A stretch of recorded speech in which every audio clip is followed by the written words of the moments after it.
మోకాళ్లలో గుజ్జును పెంచి నొప్పిని తగ్గించి సర్జరీని దూరం చేసే ఫ్రీడమ్ వాక్. తెలంగాణలో బీజేపీ తడాకా చూపించింది. ముఖ్యంగా కరీంనగర్‌లో బండి సంజయ్ విజయం ఒక రికార్డ్ అనే చెప్పాలి. బండి సంజయ్ ఊహించని విధంగా తెలంగాణకి ఒక ఐకాన్‌గా మారిపోయారు. ఎందుకు ఉన్నట్టుండి బండి సంజయ్‌కి ఇంత క్రేజ్ పెరిగింది. ఇప్పుడు కేంద్ర కేబినెట్‌లో కూడా బండి సంజయ్ మొదటి వరుసలో ఉన్నారు. ఆయన్ని ఫస్ట్ కేబినెట్ లిస్ట్‌లో చూపించే అవకాశం కనిపిస్తోంది. మోదీ కూడా ఇవాళ బండి సంజయ్ వైపు చూస్తున్నారు. ఆయన నాయకత్వాన్ని కానీ, ఆయన పనిచేసిన తీరు గాని, పార్టీకి ఆయన అందించిన కంట్రిబ్యూషన్ గాని మోదీ చాలా స్పష్టంగా గమనిస్తున్నారు. ఊహించని విధంగా ఇంత క్రేజ్ ఎలా పెరిగింది? ముఖ్యంగా కరీంనగర్ ఎన్నికల్లో కీలక పాత్ర పోషించిన బీజేపీ అధికార ప్రతినిధి, తెలంగాణ ఉద్యమకారుడు విఠల్ గారు మనతో స్టూడియోలో ఉన్నారు. బండి సంజయ్‌తో పాటు అసలు బీజేపీ గురించి ఆయనతో మాట్లాడి చాలా విషయాలు తెలుసుకుందాం. విఠల్ గారు నమస్కారం. నమస్తే. నమస్తే నేను కిరణ్. ఫస్ట్ బండి సంజయ్ సబ్జెక్ట్‌లోకెళ్ళే ముందు ఎందుకు బీజేపీ ఒక్కసారిగా ఇలా తెలంగాణలో చుట్టుకుపోయింది? ఈ స్థాయిలో ఎలా పెరిగిందనుకుంటారు? ప్రజల యొక్క మద్దతు, ప్రజాభిమానము, కాశ్మీర్ నుంచి కన్యాకుమారి వరకు ఉన్నటువంటి మోడీ గారి యొక్క చరిస్మా, మోడీ యొక్క ఆదరణ చాలా మార్పు వస్తుందన్న ఇవాళ. ఒకప్పుడు రాజకీయాలు కాదు. మీరు కూడా రాజకీయాలను ఒక జర్నలిస్ట్‌గా చాలా దగ్గరగా చూశారు. ఒకప్పటి రాజకీయాలు ఏందంటే వామపక్ష రాజకీయాలు కావచ్చు, రకరకాల సామ్యవాద రాజకీయాలు కావచ్చు, అనేక ఆ సిద్ధాంతాలన్నీ ప్రజల వైపు ఉండేది. గత 10 సంవత్సరాల నుంచి ముఖ్యంగా దేశవ్యాప్తంగా ముఖ్యంగా యంగ్ జనరేషన్‌లో జాతీయ భావం పెరుగుతుంది. దేశభక్తి పెరుగుతుంది. ఇది చాలా ఇంపార్టెంట్. ఏ దేశమైనా అభివృద్ధి చెందాలంటే ఆ దేశ ప్రజలు ఇది నా దేశము. నా ప్రేమ దేశం పెరగాలి. ప్రేమ పెరగాలి. నా దేశం కోసం ఇప్పుడు జపాన్ ఎట్లా డెవలప్ అయిందన్న? అవును. అక్కడున్నటువంటి నేషనలిజం ఎక్కడ ఉండదు. అవును. జర్మనీ ఎట్లా డెవలప్ అయింది? వారు ఎక్కడ ఇతర ప్రపంచం భాషల్ని కూడా అడాప్ట్ చేసుకోవాలి. ప్రపంచం అంతా ఇంగ్లీష్ మనం మాట్లాడతాము. అదే. మనం ఇంగ్లీష్‌ని అడాప్ట్ చేసుకున్నాం. జర్మనీ ఈ రోజు వరకు కూడా ఇంగ్లీష్ రాదు. అడాప్ట్ చేసుకోవాలి. రష్యా లాంటి దేశాలు, అవును. చైనా లాంటి దేశాలు వాళ్ళ సొంత లాంగ్వేజ్‌లో జాతీయ భావంతోటి డెవలప్ అయ్యారు. భారతదేశం మొట్టమొదటిసారిగా తన 1000 సంవత్సరాల క్రితం, మళ్ళీ చెప్తున్నాను, 1000 సంవత్సరాల క్రితం కోల్పోయినటువంటి చరిత్రను, ఈ దేశ చరిత్ర మరొక్కసారి ఈ యువత, ఈ జనరేషన్ రివైవ్ చేసుకుంటున్నారు. మూలాలకెళ్తున్నారు. మేమేంది? మా పరిస్థితేంది?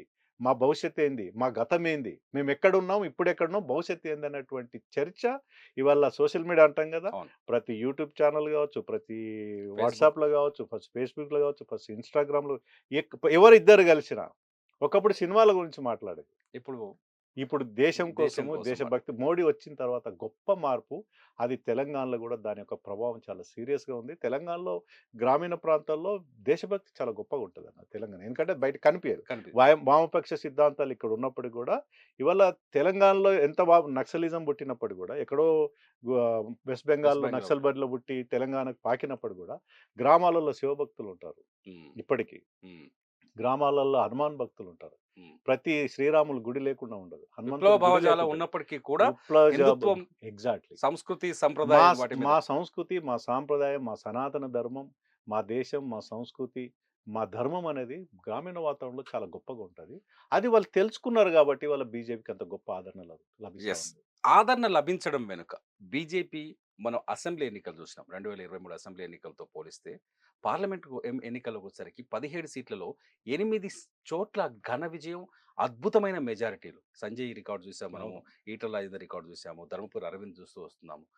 ఎలా పార్టీ ఇలా గ్రామీణ స్థాయికి చేరడానికి కారణం ఎవ్వరు? ఏ పునాది దానికి ఉపయోగపడిందంటారు? అసలు మేము ఇంకా 12 గెలవాలన్నా. ఇంకా కొన్ని తక్కువ గెలిచినాం. 4 సీట్లు మాకు మైనస్ అయింది. నాయకుడు అనేవాడు ఎప్పుడు ప్రజల నుంచి వస్తాడు. ప్రజలే నాయకుని తయారు చేసుకుంటారు. నేను నా నా తండ్రో, తాతనో నాయకుడైనంత మాత్రం నేను నాయకుడిని తయారు కామంటే కాలేరు. ఇప్పుడు మనం చెప్పుకోవచ్చు చాలా సార్లు కేటీఆర్ నాయకుడు కావాలంటే అమెరికాకెళ్ళొచ్చి రాంగానే నాయకుడు అయిపోయాడు. ఫాదరు ఆయన ఉద్యమ లెగసీ నాయకుడు ఉంది. కావచ్చు, లెగసీ ఉంది కాబట్టి అట్లాంటి నాయకులు ఎప్పుడు ఎక్కువ కాలం నిలబడరు. నిలబడు. ప్రజలు తయారు చేసుకున్న నాయకులు ఎవరైనా ఉంటారో వాళ్ళు శాశ్వతంగా వాళ్ళు ప్రజల కోసం సేవ చేస్తుంటారు. దేశంలో చూసే వాళ్ళకు మోడీ గారు. అవును. ఒకప్పుడు జనం నుంచి వచ్చిన నాయకుడు. చాయ్‌వాలా చాయ్‌వాలా. ఆయన సగర్వంగా చెప్పుకుంటాడు. వాళ్ళ తల్లి గురించి చెప్పుకుంటాడు. తన కుటుంబం గురించి చెప్పుకుంటాడు. తన నేపథ్యం గురించి చెప్పుకుంటాడు. ఒక ఛాయవాల ఇవాళ దేశానికి ప్రధానమంత్రి కాగలిగాడంటే ఈ దేశంలోనే సాధ్యము అని చెప్పి నిరూపించినటువంటి వ్యక్తి మోదీ గారు. అట్లా రాష్ట్రంలో బండి సంజయ్ గారు కింది స్థాయి కార్యకర్త. చిన్న గల్లీ లీడర్. కార్పొరేటర్ నుంచి పోరాడి కార్పొరేటర్ అయ్యి తర్వాత ఒక బ్యాంక్ డైరెక్టర్ గెలిసి ఎమ్మెల్యేకి పోటీ చేసి ఓడిపోయి దక్కిముక్కిలు తిని కింద పడి మీద పడి ఏకంగా 2019లో ఒక అద్భుతమైనటువంటి విజయాన్ని సాధించినటువంటి వ్యక్తి బండి సంజయ్ గారు. అక్కడితో ఆగిండా? ఆయనలో ఉన్నటువంటి షార్ప్‌నెస్, అందులో ఉన్నటువంటి స్పార్క్. స్పార్క్‌ను మోడీ గారు గ్రహించి ఏకంగా రాష్ట్రానికి అధ్యక్షుడిని చేసిండు. అవును. అందరికి రాష్ట్రాన్ని అధ్యక్షుడిని చేసుకుంటే హైదరాబాద్‌లో ప్రెస్ కాన్ఫరెన్స్ పెట్టి, వరంగల్‌లో ప్రెస్ కాన్ఫరెన్స్ పెట్టి, 4 మీటింగ్‌లు పెట్టి ఇంట్లో పండుకుంటాం. అవును. కానీ తను ప్రజలు ఉన్నాడు. నిత్యం ప్రజల్లో ఉన్నాడు. ప్రజలు ఎక్కడ బాధపడుతుంటే అంటే అక్కడ బండి ఉన్నాడు. సంజయ్ రాష్ట్ర అధ్యక్షుడిగా బాధ్యతలు చేపట్టిన తర్వాతే తెలంగాణలో బీజేపీలో ఊపు పెరిగిందని చెప్పొచ్చా మీరు? గతంలో కూడా తెలంగాణలో బీజేపీ ఉంది. అవును. హైదరాబాద్‌లో టైగర్ నరేందర్ అని, లేదా ఆ తర్వాత వచ్చినటువంటి ఇంద్రసేనారెడ్డి కావచ్చు, దత్తాత్రేయ కావచ్చు, ఆ తర్వాత వచ్చినట్టు లక్ష్మణ్ గారు కావచ్చు, కిషన్ రెడ్డి, ఎవరు వచ్చినా, ఏ నాయకులు వచ్చినా బీజేపీ ఎక్కడిది తెలంగాణలో? బీజేపీ అంటే హైదరాబాద్‌కు అర్బన్ పరిమితమైన పార్టీ. పార్టీ. అర్బన్‌కి అంకితం. అర్బన్‌లో కూడా హైదరాబాద్‌కు పరిమితమైన పార్టీగా పార్టీ. గుర్తించేవాళ్ళు. గ్రామీణ వాతావరణంలో బీజేపీ గాని, మోడీ గారి గురించి గాని, లేదా గుర్తు సింబల్ కమలం గుర్తు గాని తెలిసేది కాదు. అవును. ఎప్పుడైతే బండి సంజయ్ గారు అధ్యక్షులయ్యారో ఒక్కసారిగా వాతావరణం మారిపోయింది. ఆయన తీసుకున్నటువంటి అనేక కార్యక్రమాలు, అజెండా. ముఖ్యంగా ప్రజా సంగ్రామ యాత్ర. అవును. తను చేపట్టినటువంటి, మనం ఇప్పుడు చాలా సార్లు దాని మాట్లాడుకోవచ్చు. ప్రభావం చాలా పెరిగింది. హైదరాబాద్‌లో ఓల్డ్ సిటీలోన అవును. కాశ్మీర్‌లో ఉన్నటువంటి పండితుల పరిస్థితి ఎట్లనో, ఆ! జమ్మూ కాశ్మీర్‌లో, హైదరాబాద్‌లో ఓల్డ్ సిటీలో ఉన్న హిందువుల పరిస్థితి అట్లా ఉంది. హ్మ్. క్రమక్రమంగా హైదరాబాద్‌లో హిందువుల జనాభా తగ్గుకుంటూ పోయింది. అట్లాంటిది తను ఏం చేయగలిగాడు? భాగ్యనగర్ అంతకుముందు ఉంది. అవును. భాగ్యనగర్ టెంపుల్ ఉన్నా గాని, ఒక భాగ్యనగర్ టెంపుల్ క్షేత్రంగా భారతీయ జనతా పార్టీ ఉద్యమాన్ని భావజాలాన్ని. భారతీయ జనతా పార్టీ ఉద్యమాన్ని, భావజాలం అక్కడి నుంచి ప్రారంభించాడు. నేనున్నాను దగ్గర ఆ భాగ్యలక్ష్మి రోజుల్లో. Temple. Bhagyalakshmi temple, exactly. Bhagyalakshmi temple నుంచి తన ఉద్యమాన్ని ప్రారంభించినటువంటి వ్యక్తి బండి సంజయ్ గారు. అక్కడ ఓల్డ్ సిటీలో మీటింగ్ కాదు కదా, కనీసం ఆ చార్మినార్ చుట్టూ తిరగడానికి భయపడే రోజుల్లో అవును. బండి సంజయ్ గారు అప్పుడున్నటువంటి కమిషనర్‌కి పర్మిషన్ ఇవ్వకుండా ఛాలెంజ్ చేసి, అవును. నేను అక్కడి నుంచే నా పాదయాత్ర ప్రారంభిస్తే నీకు దమ్ముంటే ఆపుకో అని చెప్పేసి భాగ్యలక్ష్మి టెంపుల్ నుంచి ప్రారంభించినటువంటి ప్రజా సంగ్రామ యాత్ర తెలంగాణలో ఉన్నట్టు ప్రతి గ్రామానికి తీసుకెళ్ళినటువంటి ఘనత బండి సంజయ్ గారిది. ప్రజా సంగ్రామ యాత్రలో ప్రజల కష్టాలు, నష్టాలు, మహిళల కష్టాలు, ఉద్యోగుల కష్టాలు, నిరుద్యోగుల కష్టాలు, యువత కష్టాలు, బడుగు బలహీన వర్గాల కష్టాలు దగ్గరతో చూసి, తల్లుల కష్టాలు చూసి తన డైరీలో రికార్డ్ చేసుకున్నాడు. వెంబడున్నాం ఆ రోజుల్లో. హ్మ్. కాబట్టి ఆయన సమాజాన్ని అర్థం చేసుకునే అవకాశం రాష్ట్ర అధ్యక్షుడు అయిన తర్వాత వచ్చింది. అంతటితో ఆగిండా? ఎప్పుడు ఎలక్షన్స్ వచ్చినా తను ముందుండి క్యాడర్ నడిపించి, ఒక దుబ్బాక ఎలక్షన్స్ కావచ్చు, అద్భుతమైన విజయం. ఒక సాధించడం. ఒక బండి హుజరాబాద్ సంజయ్ విషయంలో టైంలో రిజల్ట్స్ కూడా చాలా బాగున్నాయి. వరుస రిజల్ట్స్, అవును. ఓటమి లేదు. అవును. హైదరాబాద్ జీహెచ్ఎంసీ ఎలక్షన్స్ కావచ్చు, అవును. అసలు జీహెచ్ఎంసీలో 50 సీట్లు, 48 సునామీ సీట్లు అప్పుడు. సునామీ. ఒక సునామీ. అవును. రెండో మూడో సీట్లు గెలుస్తారన్నటువంటి వాతావరణంలో ఏదో చిన్న 48 సీట్లు. పార్టీ బీజేపీ తెలంగాణ అన్న టైంలో కూడా ఒక ఎగ్జాక్ట్‌లీ. అతిపెద్ద ఒక పార్టీగా అవుతారు. అద్భుతమైన విజయాన్ని తీసుకొచ్చిన తర్వాత ఒకానొక సందర్భంలో బాగా లీజర్‌గా కేసీఆర్ గారు, రోజు ఆయనకున్న అలవాట్లు ఉంటాయి కదా, పొద్దున సాయంత్రం అలవాట్లు. ఫామ్ హౌస్‌లో వండుకుంటే బండి సంజయ్ గారి పోరాటం ద్వారా ఫామ్ హౌస్ వదిలిపెట్టి మళ్ళీ పాలన మీద దృష్టి పెట్టే ఆ శక్తి, అంటే ఆ భయభ్రాంతులకు గురి చేసినటువంటి బండి సంజయ్ గారు. అక్కడితో ఆగలేదు. మునుగోడు ఎలక్షన్స్ కావచ్చు, రకరకాల హ్మ్. పోరాటాలు చేశారు. విద్యార్థుల సమస్యలపైన, అవును. ఉద్యోగుల సమస్యలపైన, ముఖ్యంగా టీఎస్‌పీఎస్‌సీ పేపర్ లీకేజ్‌లో paper leak 10th paper leak 10th paper leakage అని ఒక ఫేక్ కేసును పెట్టినప్పుడు కూడా జైలుకి పోయి వారం రోజులు జైలు ఉండి, అంతకుముందు 317 మీద జైలుకు పోయిన సందర్భాలు, పోడు భూముల మీద జైలుకు పోయి, ఆయన ఒక కదిలితే ఒక ప్రభంజనం. ఆయన జనాలకు వస్తే ఒక ప్రభంజనం. ఆయన యువతను కలిస్తే ఒక ప్రభంజనం. ఎట్లా వస్తుందది?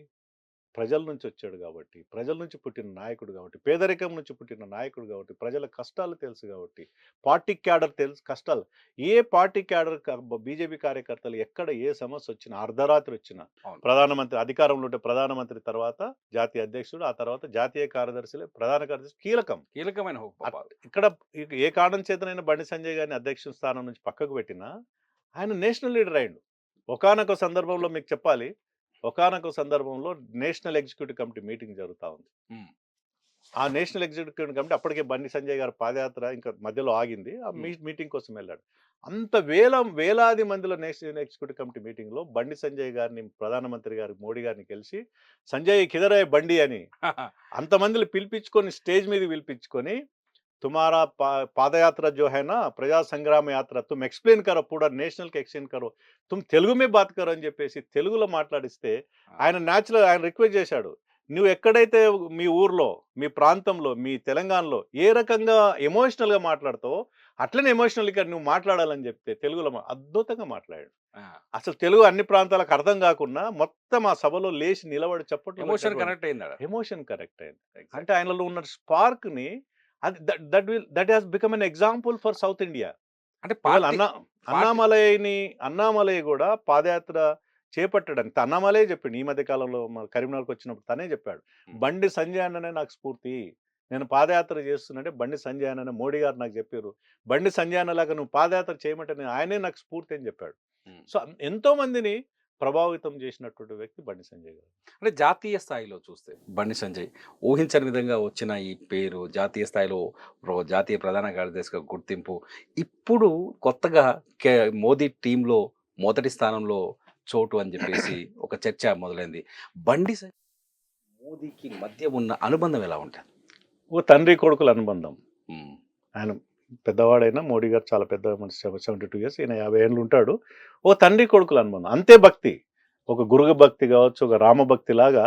ఇప్పుడు ఆ శ్రీరాముని దగ్గర ఆంజనేయుడు ఎట్లా ఉంటాడో, మోదీ గారి దగ్గర బండి సంజయ్ అంత వినయంగా ఉంటాడు, ఉమ్, అంత మర్యాదగా ఉంటాడు, అంత గొప్పగా ప్రవర్తిస్తాడు. కాబట్టి బండి సంజయ్ అంటే చూస్తే ఆయన టాలెంట్ చూసి ఎవరు ఇష్టపడని వాళ్ళు ఉండరు దేశంలో. ఉమ్, అందుకే మోడీ గారికి కూడా డెఫినెట్గా ఇట్లాంటి వ్యక్తుల్ని దేశంలో పికప్ చేయాలని. సౌత్ ఇండియా నుంచి పర్టికులర్ అన్నామలైన్ కావచ్చు, బండి సంజయ్ లాంటి కావచ్చు, జాతీయ స్థాయిలో ఎవరికి టాలెంట్ ఉంటే వాళ్ళని పికప్ చేసే శక్తి సామర్థ్యాలు ఉన్న వ్యక్తి మోదీ గారు. డెఫినెట్గా అవకాశం, బహుశా మొన్ననే ఎలక్షన్ జరిగినాయి, మళ్ళీ ఇప్పుడు రేపు ఆల్రెడీ 9వ తేదీన ప్రమాణ ప్రమాణ స్వీకారం చేయబోతున్నారు. ఉంటుంది. కాబట్టి టాలెంట్ తన అంటే ప్రజానాయకుడు కాబట్టి బండి సంజయ్ గారు లాంటి నాయకుడికి మోదీ కేబినెట్ లో స్థానం కన్ఫర్మ్ అనుకోవచ్చా మనం?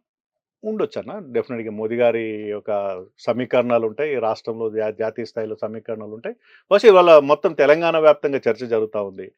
బండి సంజయ్ గారి అభిమానులే కాదు, తొలి స్థానం. మిగతా ప్రజలు కూడా చాలా, ఒక పార్టీ అభిమానులు కాదు, అన్ని రాజకీయ పార్టీలకి అభిమానులు ఉన్నారు బండి సంజయ్ గారు. అవును. పార్టీలకు కాంగ్రెస్ అతీతంగా. పార్టీలకు అతీత కాంగ్రెస్ పార్టీలు ఉన్నారు, టీఆర్ఎస్ పార్టీలు ఉన్నారు, ప్రజలు ఉన్నారు, ముఖ్యంగా మహిళలు ఉన్నారు. అట్లా ప్రజలు కోరుకున్నటువంటి ఒక అవకాశం మోడీ గారు ఇస్తే అది ప్రజలు అర్చిస్తారు. మీరు Definitely. కరీంనగర్ లో మీరు బండి సంజయ్ ఎలక్షన్ ప్రచారంలో కీలకంగా పనిచేశారు. అక్కడ మీటింగ్స్ కానీ వ్యవహారాలన్నిటిని చక్కబెట్టారు. పబ్లిక్ లోకి బండి సంజయ్ వెళ్ళినప్పుడు ఆయనకున్న రెస్పాన్స్ ఎలా కనిపించింది? అంటే మీరు అన్నారు కదా ఇప్పుడే అన్ని పార్టీల నుంచి అవును. ఇతర పార్టీల నాయకులు కూడా వచ్చి ఎంతో మాట్లాడేవారు అంటారు, ఎంతవరకు నిజం? బండి సంజయ్ గారిని పక్కకు పెట్టినప్పుడన్నా తెలంగాణ వ్యాప్తంగా ఒకటే చర్చ. ఉమ్, కారణం ఏదైనా కావచ్చు, పార్టీ నిర్ణయం శివరాజస్థం అది పక్కకు పెట్టండి. అరే మీ బండి సంజయ్ని ఎందుకు తీసి, పోరాట యోధుని, ఒక ఫైటర్ని ఎందుకు తీసేసారు భయ్? ఆ, కాంగ్రెస్ వాళ్ళు అన్నమాట, టీఆర్ఎస్ లో అన్నమాట. ఉమ్, అరే ఒక ఫైటర్ని పక్కకు పెడితే కాంగ్రెస్ వాళ్ళు అయితే ఓపెన్గా యాక్సెప్ట్ చేసినటువంటి మాట ఏంటంటే, బండి సంజయ్ ఒకవేళ బీజేపీ అధ్యక్షుడు ఉంటే మేము అధికారంలో రాకుంటుంది. ఉమ్, బండి సంజయ్ గారు మనం తీసేసారు కాబట్టి ఆ స్పేస్ మాకు దొరికింది. ఉమ్, ఇది వాళ్ళ యొక్క ఏఐసీసీలో చర్చ జరిగిందన్న. నేను నా కాంగ్రెస్ పార్టీ మిత్రుడే నాకు చెప్పాడు, ఉమ్.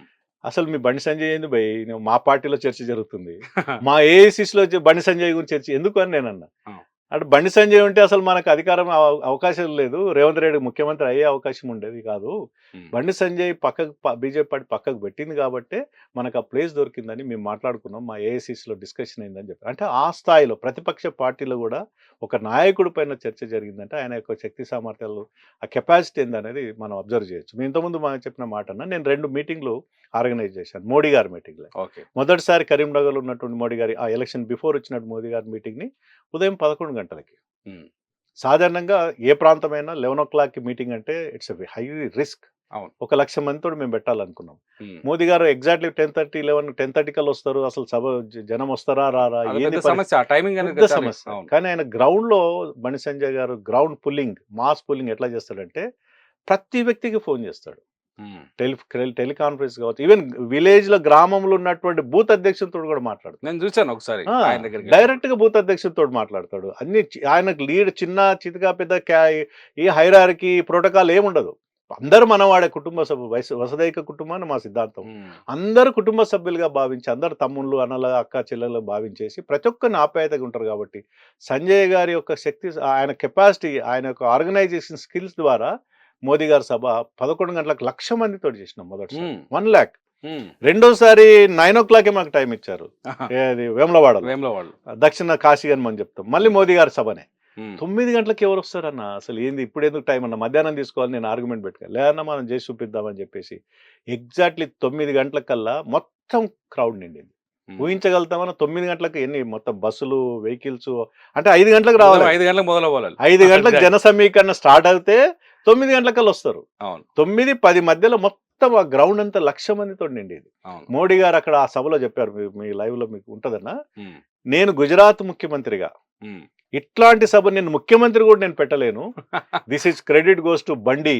ఆ, బండి హాజ్ డన్ ఇట్, బండి ఖర్దియా కమాల్ అని చెప్పేసి ఆ సభలో చెప్పాడు. ఏమని పిలుస్తారన్న పదే పదే బండి మోడీ అని గారు? పిలుస్తాడు. ఆహా, ఎంత దూరం ఉన్నా ఆప్యాయంగా పిలుచుకుంటాడు, దగ్గర పిలుచుకుంటాడు. ఆ, అదే అంతకుముందు ఎన్ఈసి మీటింగ్స్ పరేడ్ గ్రౌండ్ లో పబ్లిక్ మీటింగ్ అయిందండి. అవును. ఆ క్రౌడ్ చూసి ఎక్కడో ఉన్న బండి సంజయ్ని దగ్గర తీసుకొని సభలో క్యా కమాల్ ఖర్దియా బండి అని ఇట్లా భుజం తప్పుతాడు. ఆ, అంటే సాధారణంగా మోదీ గారు ఎవరిని బహిరంగంగాని ప్రత్యక్షంగాని పరోక్షంగాని పొగడట. అంటే ఆయన యొక్క బిహేవియర్ నేచర్ కావచ్చు, మనసులో ఉంటది, ఉమ్. అంత ఓపెన్ కాడు.